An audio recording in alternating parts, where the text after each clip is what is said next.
비상한 각오로 민생 경제 회복에 나서야 합니다. 규제 개혁 없이는 경제 혁신, 위기 극복은 불가능합니다. 윤석열 정부가 역대급 폭탄을 떠안은 채 출발했다고 하더라도 언제까지 지난 정권 탓, 세계 경제 위기 탓을 할 수는 없습니다.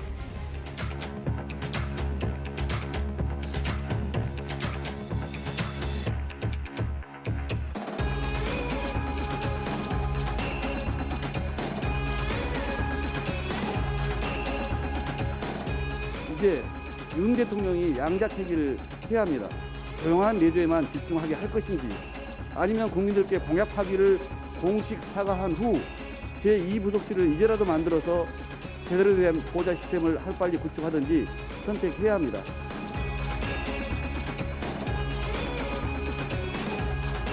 필요한 시점에 필요한 경로를 통해서 공개돼야 되는 것이지, 뭐 예를 들어 가시는 곳마다 바로 실시간으로 어디 사적인 공간으로 유출되고 이렇게 하면은 경호나 이런 문제도 생길 수 있는 거거든요. 그건 점검을 좀 했으면 좋겠다.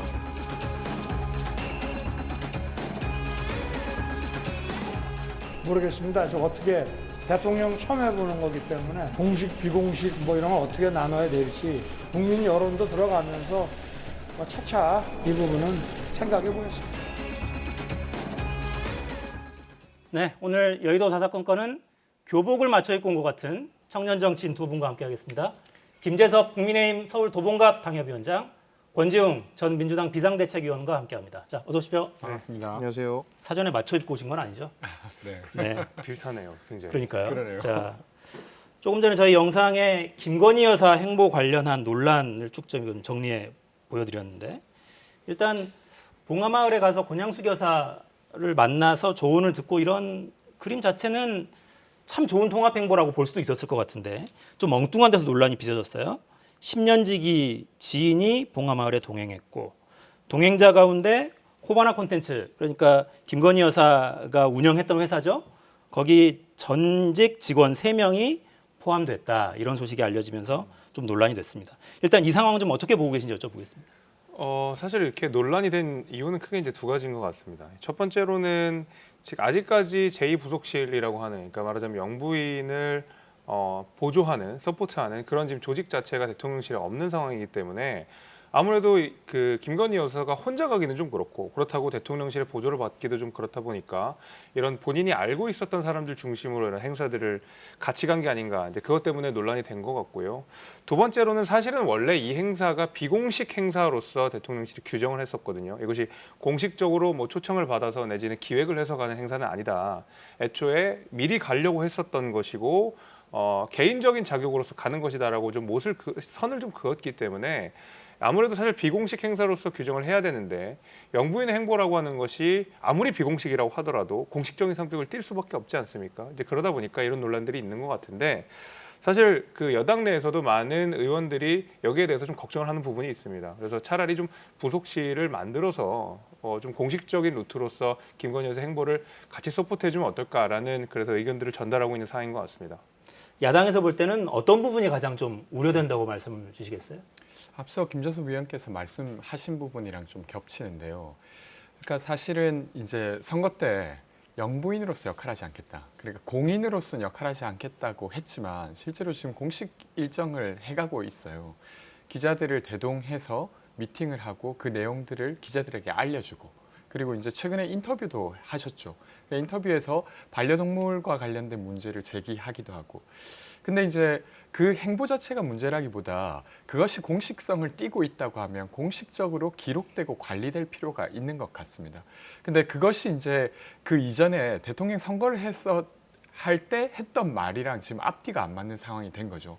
그래서 제2부속실도 없애겠다고 했지만 지금 그 제2부속실의 필요성이 여당에서도 나오고 있지 않습니까? 그래서 그 말을 뒤집어야 되는 상황이 된 것, 이것 자체가 논란인 것 같습니다. 네, 그러니까 참 묘하죠. 대통령 당선된 다음에 제발 청와대 좀 들어가 달라고 오히려 야권에서 이야기를 했었고, 제2부속실을 제발 만들어서 공식적으로 관리하라고 자꾸 촉구하는 그런 상황이 됐어요. 자, 대통령 임기 이제 2달째 접어들었죠. 만 한 달이 지나갔고, 오늘 아침에 했던 발언이 이제 이거였어요. 좀 전에 영상에도 나갔는데, 비서팀이 없기 때문에 혼자 다닐 수도 없고 방법을 좀 알려달라라고 기자들한테 이야기를 했고요. 제2부속실을 재설치할 필요성이 있다는 이야기가 나온다, 이런 질문에는 나도 대통령은 처음이라 라고 이야기를 했습니다. 자, 처음이라 잘 모르시겠다고 하니까. 근데 제2부속실은 이쯤 되면 만드는 게 낫지 않나 이런 판단을 좀 하십니까? 저 개인적으로는 그렇습니다. 근데 이것이 근데 이제 민주당 내에서 예를 들면 공약 파기라는 식으로 공격하는 것은 오히려 부적절하다고 생각이 되는 것이 뭐냐면 애초에 대통령이 제2부속실을 없애겠다라고 하는 것은 대통령이 가지고 있는 권한 일부를 내려놓겠다라는 국민들의 약속이었던 것이거든요. 특히 이제 당시 대선 후보 과정에서 배우자를 향한 여러 가지 의혹들 때문에 대통령이 그렇다고 하면 영부인으로서 규정하지 않고 말 그대로 조용한 내조를 하는 대통령의 부인으로서 김건희 여사가 규정되고 그 김건희 여사를 향한 여러 가지 권한들을 내려놓는 작업들을 하겠다라고 약속을 한 건데 대통령이 이걸 다시 말을 번복해가지고 제2부속실을 생각해보니까 만들어야 되겠습니다라고 이야기하는 것이 아니라 오히려 민주당 내에서도 차라리 제2부속실을 만들어서 관리를 했으면 좋겠다. 여당 내에서도 관리를 했으면 좋겠다. 있는 권한을 도로 가져가시라라고 요청을 하고 있는 상황이거든요. 그러니까 대통령이 다시 가져가겠다고 욕심을 부리는 내지 정치적 이익을 챙기는 상황은 아니기 때문에 대통령도 사실 이런 이야기들이 여당 야당에서 두루 나오고 있는 것을 생각해 보면 제2부속실을 다시 만드는 방법도 저는 긍정적으로 검토해 볼 필요가 있다고 생각합니다.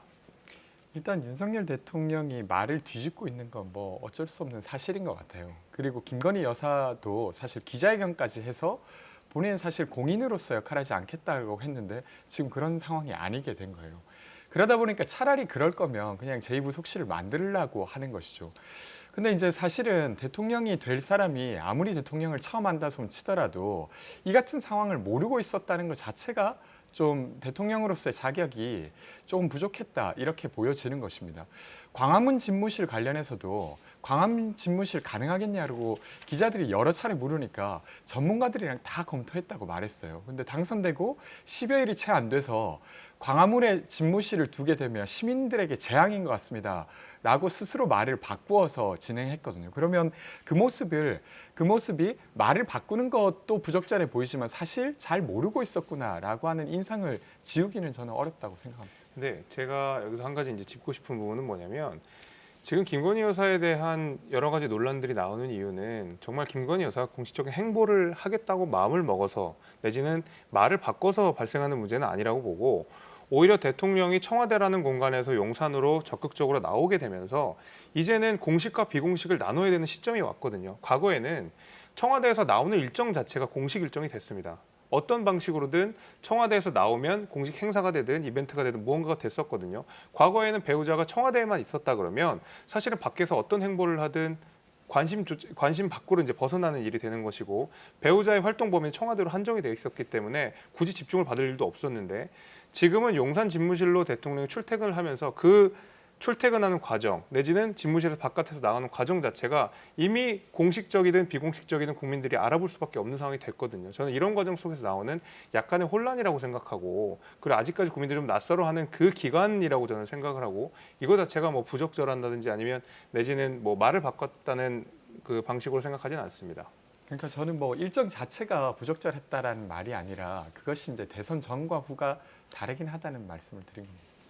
그러니까 여러 측면에서 좀 이야기를 할 수 있을 것 같은데, 그러니까 이런 거죠. 권양숙 여사 면담을 했다. 이거는 뭐 원래는 공개할 생각이 없었던 일정이긴 했던 것 같아요. 비공개를 전제로 한 일정이었는데 아무튼 알려졌죠. 일정이 알려지면서 취재진이 따라붙고 그럼 이제 공개 일정이 됐죠. 그렇다고 해서 비공식이었느냐? 이건 뭐 정의의 영역이니까 판단은 다를 수 있겠습니다만 동행했던 사람들의 면면을 보면 여성이 4명이 등장하는데 오늘 이 내용은 대통령실 관계자의 브리핑 과정에서 나온 걸 제가 지금 말씀드리는 겁니다. 4명의 여자분이 등장하는데 한 분이 그 논란이 됐던 그 교수님이죠. 김모 교수.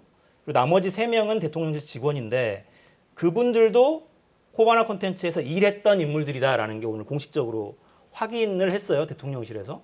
이 문제는 좀 어떻게 보세요? 그러니까 그 사적인 도움을 받는 거 아니냐라는 문제 제기를 계속해서 지금 하고 있는 거거든요. 그러니까 예를 들면 그 같이 동행했던 분들이 문제가 되기 위해서는 그분들이 현재 대통령실 내지는 국가기관 내지는 어떤 영부인과 관련된 공식적인 직책들을 맡게 되고 있는 경우에는 저는 문제가 있다고 생각합니다. 근데 사실은 지금 그 같이 동행하신 분들이 어떤 공식적인 직책들을 맡았느냐라고 생각하면 아무런 직책과 권한이 없으신 분들이거든요. 지금 당장은 그렇습니다. 그렇기 때문에 이것이 예를 들면 지금 민주당에서는 뭐 비선 논란까지도 번지고 있는 것 같은데, 비선 논란이라고 하는 것은 공식적인 직책이 없음에도 불구하고 권한을 행사하는 이런 것들인데 네. 같이 동행하시는 분들이 어떤 권한을 행사하는지 저는 오히려 되려 묻고 싶고, 그 어떤 직책도 지금 맞지 않을 것으로 예상이 되어 있는 상황이기 때문에 저는 이분들의 사적 도움을 받는 영역까지 민주당이 비판하는 것은 조금 많이 나간 비판이 아닌가라고 생각합니다. 네, 코바나 콘텐츠 전직 직원들이 대통령실 직원으로 채용됐다는 취지의 설명으로 보여요. 두 분이 코바나에서 활동을 하신 거고 지금은 채용됐다는 취지로 일단 설명을 하고 있습니다. 저는 조금 다르게 되려 공식적으로 채용된 상태로 보좌받는 것이 더 적절하다고 생각됩니다. 아, 차라리 그렇게 가야 네, 된다. 왜냐하면 이게 공식 일정처럼 저는 여겨지기 때문인데요.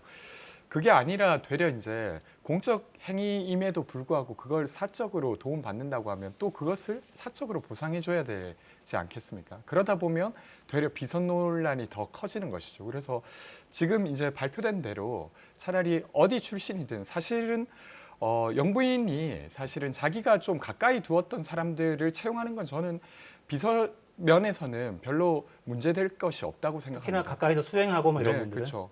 그래서 그런 부분을 차라리 이번에 공식화한 것처럼 그렇게 공식적으로 보좌 받으면서 일정을 하시는 게 더 적절하지 않을까 싶습니다. 네, 그러니까 공식이냐 비공식이냐 공개냐 비공개냐 이런 논란이 있습니다만 명백한 건 권양숙 여사를 면담한 이후에 비공개, 그러니까 사저로 들어가서 나눈 대화 내용까지 대통령실에서 브리핑을 했단 말이죠.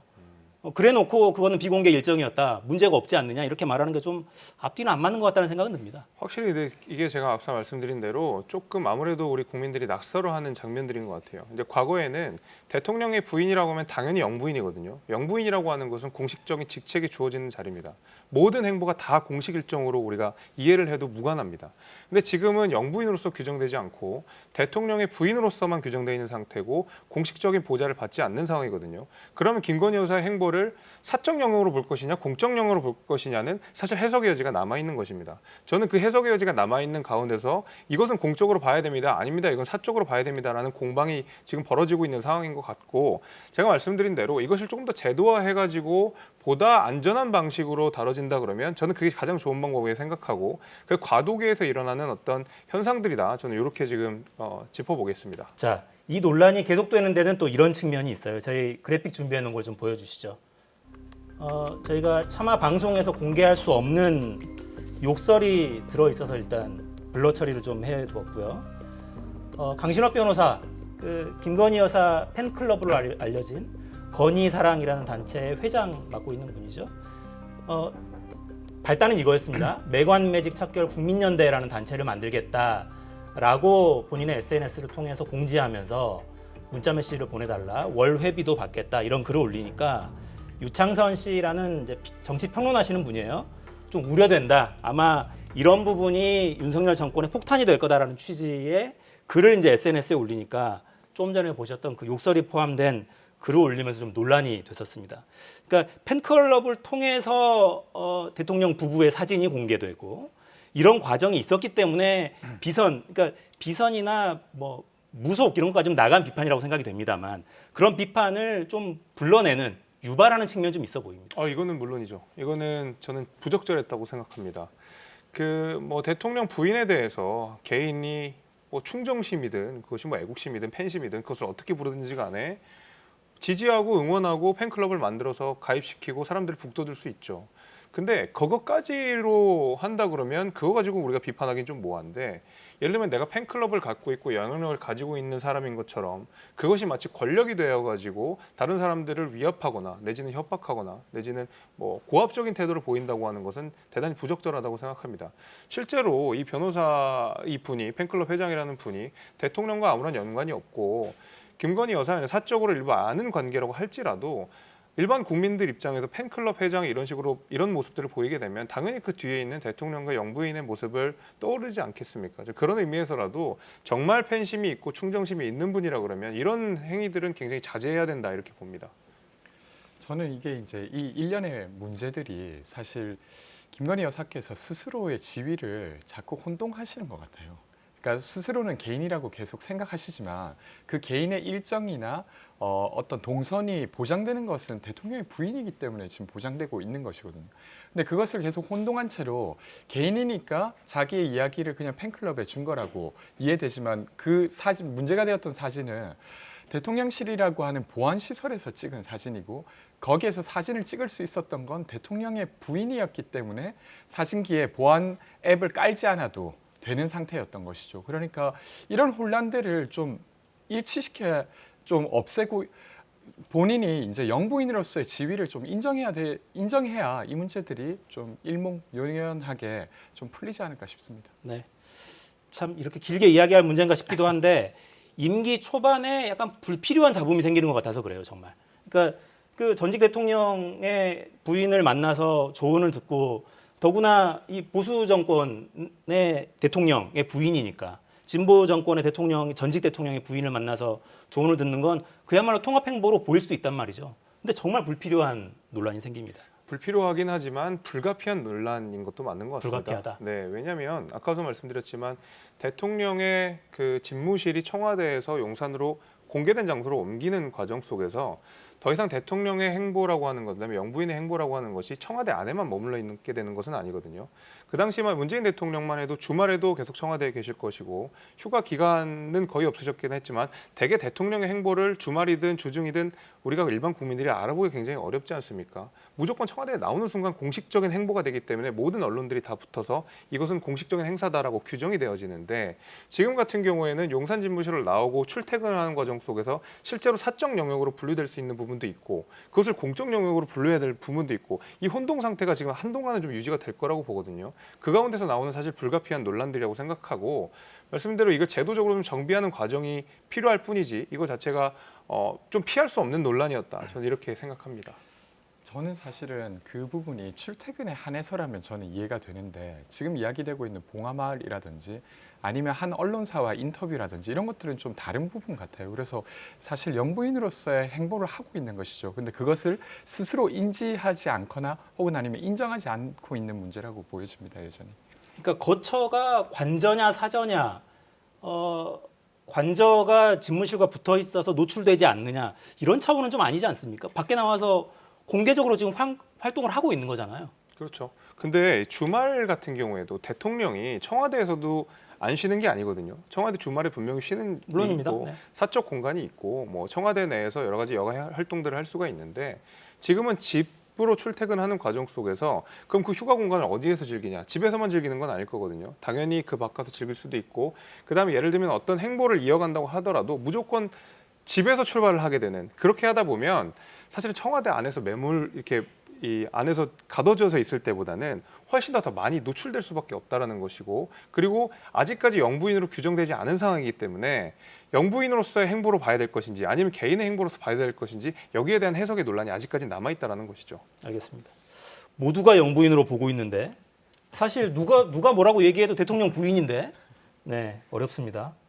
선거 과정에서 조용히 내조만 하겠다고 했던 또 발언이 있었고 제2부속실은 없애겠다는 공언이 있었기 때문에 어렵게 가는 것 같습니다. 근데 정답이 뭔지는 여야 모든 정치인들도 이야기를 하고 있으니까 대통령실은 고민이 좀 있어야겠죠. 자, 현안 이야기로 좀 넘어가겠습니다. 오늘 오전에 국회에서는 새 정부 경제정책 방향 논의하는 당정대 여당과 정부와 대통령실 협의가 있었습니다.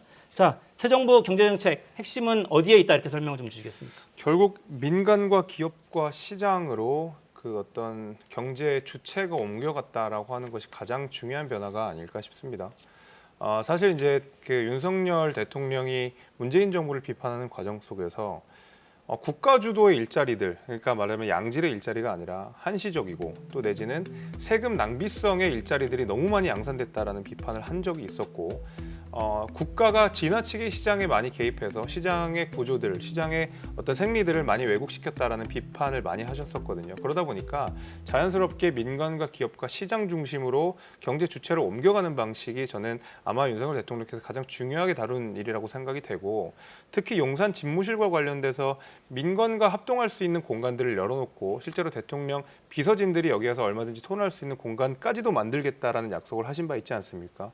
저는 그래서 앞으로 윤석열 정부의 경제 정책 기조의 가장 핵심적인 부분은 바로 이 시장 중심의 어떤 시장 기능 회복 이 부분에 초점이 맞춰지지 않을까라고 생각합니다. 네. 뭐 민생 경제 살아나야죠. 그러니까 잘 되려면 어떤 부분을 좀 더 보충하면 좋겠다 이런 조언을 주시겠어요?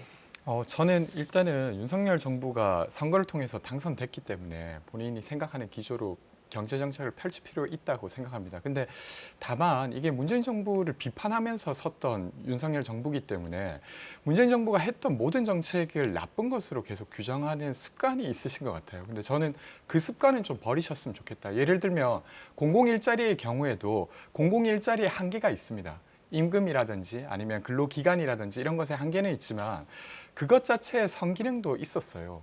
그것으로 인해서 어떤 경력을 쌓기도 하고 그 다음에 민간 시장에서 직업을 구하기가 훨씬 더 용이해진다던가 아니면 공공일자리를 하면서 일정 정도의 소득을 벌 수 있게 된다던가 이런 선기능이 있었기 때문에 그것마저도 다 부정하시지는 않았으면 좋겠다. 그래서 필요에 따라서는 공공일자리를 늘리는 선택도 윤석열 정부가 할 수 있었으면 좋겠다고 말씀드리고 싶고 또 하나 더는 지금 대한민국의 경제 문제가 여러 가지가 있지만 그 중에 하나는 양극화의 문제입니다. 근데 이제 시장이라고 하는 공간이 이 양극화 문제를 해결하는 데 있어서는 썩 탁월하지 못했던 것 같아요. 그러면 이 문제를 우리 정부는 어떻게 다룰 것인가 거기에 대한 해법이 좀 더 필요하지 않을까 싶습니다. 저는 사실은 이제 그렇다고 해서 국가가 개입을 해서 예를 들면 양극화를 직접적으로 해소한다. 라는 방식의 접근 때문에 사실은 많은 그 시장 경제들이 왜곡됐다고 저는 보고 있거든요. 당연히 어떤 정책이든 음과 양이 있다고 생각합니다. 공공일자리에도 당연히 음만 있는 것은 아닐 테고 양이 있을 테고 거기에 대한 혜택을 받으신 분들이 분명히 있겠죠. 근데 정책이라는 것은 결국 균형을 해야 되는 것이고 형량을 해야 돼서 어떤 선기능이 더 많으냐를 찾아가서 우리가 더 좋은 많은 긍정적인 기능들을 하게 되는 정책들을 선택하게 되는 것인데 그 문재인 정부의 정책 기조는 과연 음보다 양을 더 많이 양산한 정책 기조였냐라고 하면 저는 거기에 대해서는 아니라고 대답하고 싶습니다.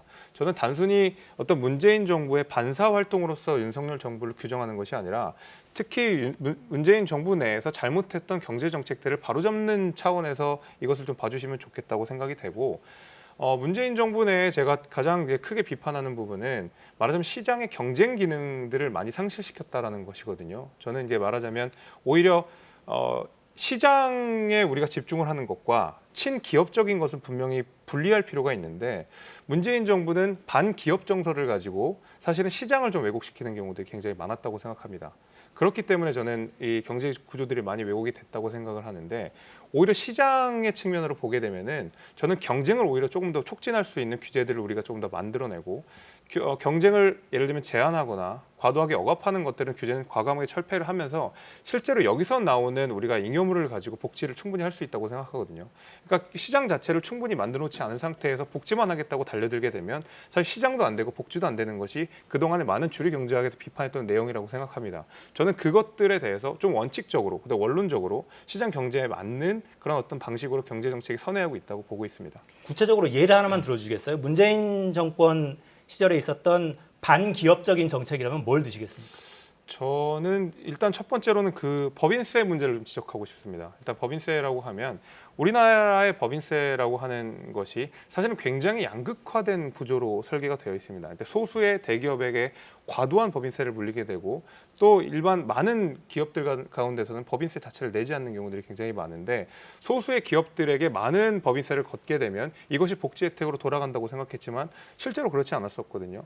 대개 우리나라 대기업 구조에서 말하자면 우리나라 기관 사업들을 많이 하고 있었고 실제로 거기에서 우리 이번에 법인세가 많이 거치고 많은 우리가 세수를 거뒀던 데는 대기업의 역할도 분명히 컸는데 기업은 나쁘다. 기업은 많은 세금을 걷어서 무조건 서민들한테 나눠줘야 된다라는 태도로 사실은 소수의 기업들에게는 굉장히 많은 법인세를 물리게 되고 나머지 법인에 대해서는 오히려 방치하게 되는 굉장히 세입 구조에서 불공평한 모습들을 많이 보여줬거든요. 저는 이런 모습들은 우리가 좀 과감하게 혁파할 필요가 있다고 생각이 됩니다. 네, 문재인 정부의 법인세율 인상이 좀 징벌적이다 이런 식으로까지 인식하시는 것 같아요.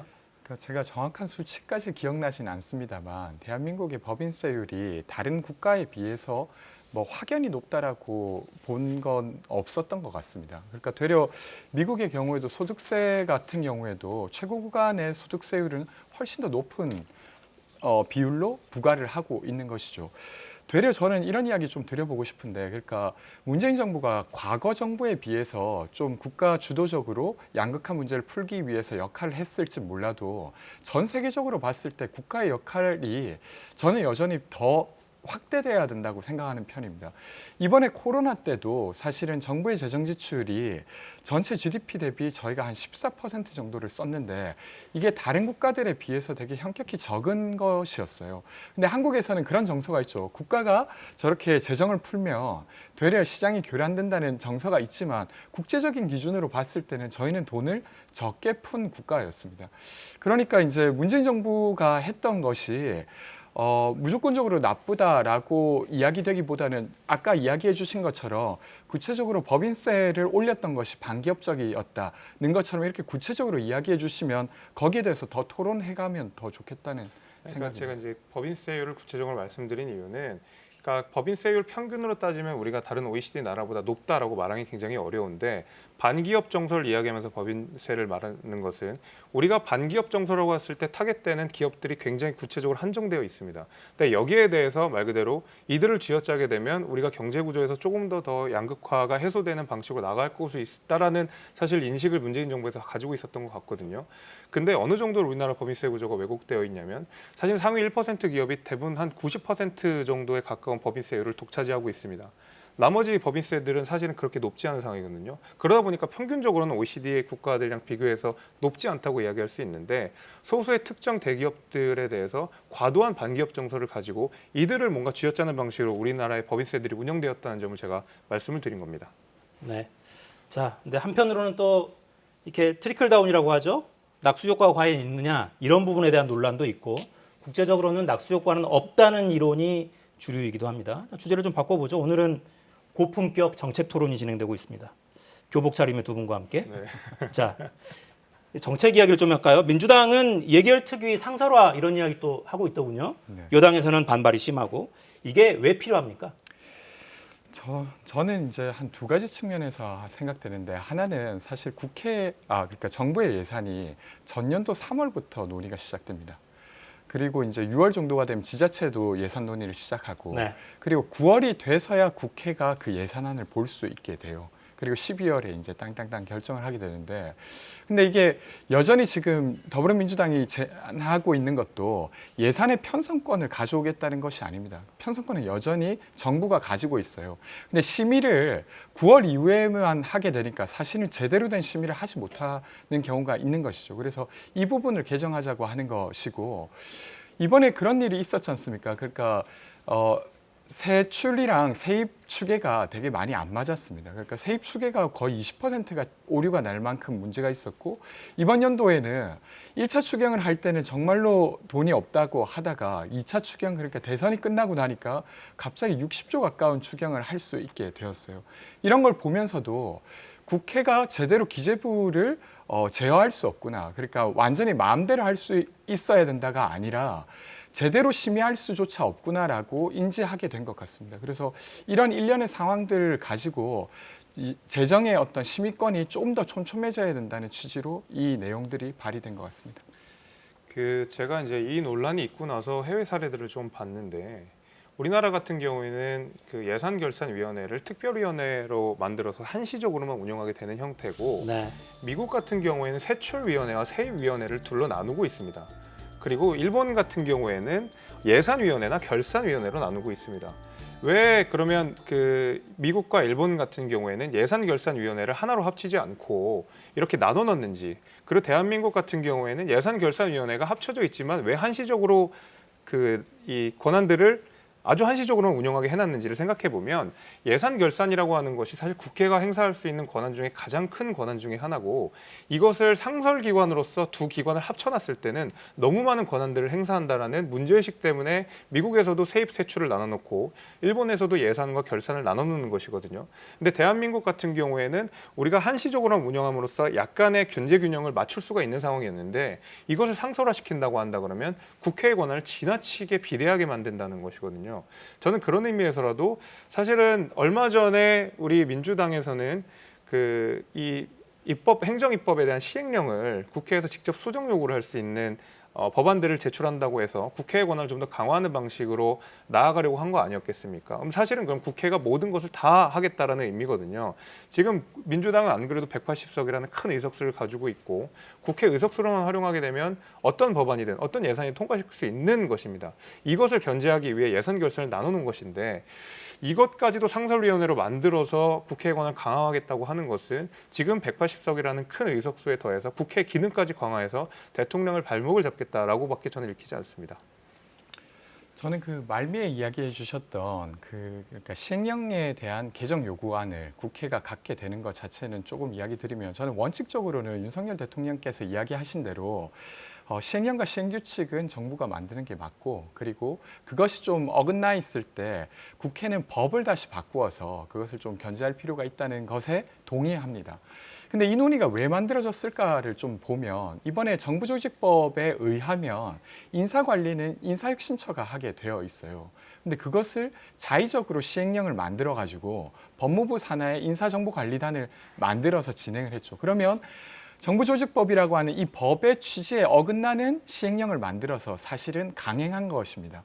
그러니까 되려 이 논란을 자초한 게 윤석열 정부라고 생각되고 저는 어쨌건 이 시행령의 정부가 되지 않게 하는 것의 핵심은 뭐냐면 윤석열 정부가 국회와 되게 협조적으로 협의해서 무언가를 추진하는 것이에요.